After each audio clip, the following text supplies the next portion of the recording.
Sepak bola Indonesia kembali dirundung duka. Sebuah insiden di Stadion Kanjuruhan, Malang setelah pertandingan antara Arema FC dan Persebaya Surabaya Sabtu 1 Oktober 2022 menjadi lembar kelam baru bagi sepak bola Indonesia. Kericuhan tak terelakkan di stadion yang menjadi markas Arema FC tersebut. Aremania turun ke lapangan setelah tim kesayangan mereka kalah dari rival bebuyutannya. Situasi yang tak kondusif memaksa petugas keamanan untuk bertindak. Alhasil kericuhan dan kepanikan pun terjadi, terutama di area tribun Stadion Kanjuruhan. Dari pengamatan bola kami di Kanjuruhan, banyak korban yang berjatuhan, baik karena sesak nafas maupun karena terinjak-injak.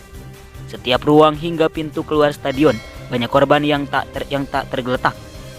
Juga beberapa di antaranya tidak lagi bernapas. Berikut ini kronologi peristiwa yang terjadi di Stadion Kanjuruhan dari pengamatan dan informasi yang diterima oleh kami. 1. Ketika wasit meniup peluit panjang tanda pertandingan berakhir, menurut pantauan suasana masih tergolong kondusif.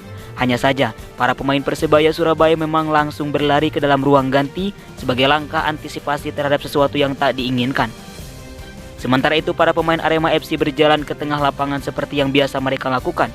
Mereka bermaksud memberikan penghormatan kepada Aremania yang telah memberikan dukungan penuh di stadion. Namun, saat itu sudah ada beberapa Aremania yang masuk ke lapangan. Mereka tidak melakukan aksi yang anarkis tapi justru menghampiri para pemain Singo Edan. Ada yang memeluk Sergio Silva, ada pula yang berbincang dengan kapten tim yaitu Ahmad Alfariza. Namun, situasi kemudian mulai sulit untuk dikendalikan. Seorang Aremania masuk lapangan sambil berlari membawa bendera Persebaya Surabaya yang dicoret. Kemudian, aksi itu diikuti oleh Aremania lainnya yang masuk ke dalam lapangan dan jumlahnya makin banyak.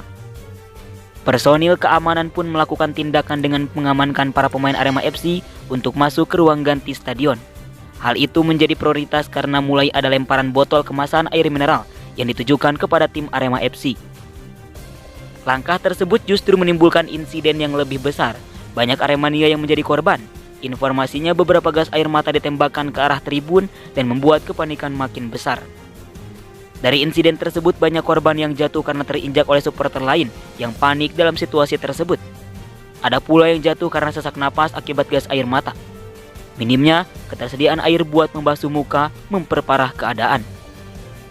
Para jurnalis dan fotografer yang bertugas meliput pertandingan tersebut pun diamankan dan diarahkan untuk menuju ke ruangan di dalam stadion. Setelah itu para petugas keamanan berupaya menghalau Aremania agar tidak makin banyak yang turun ke lapangan. Sayangnya, petugas kepolisian, TNI, dan steward yang ada kalah jumlah dari pria supporter yang turun ke lapangan. Tak sanggup mengendalikan keadaan, tembakan gas air mata pun jadi opsi yang diambil.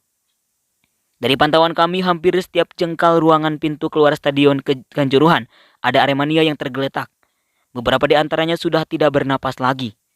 Sampai pukul 23.40 waktu Indonesia Barat, beberapa korban masih tergeletak di pinggir lapangan dan pintu keluar. Begitu banyak korban membuat tenaga medis yang ada tak bisa mengatasi semuanya. Akhirnya, beberapa korban tak tertangani. Selain itu ada 2 mobil kepolisian yang rusak dan terbalik di area Stadion Kanjuruhan.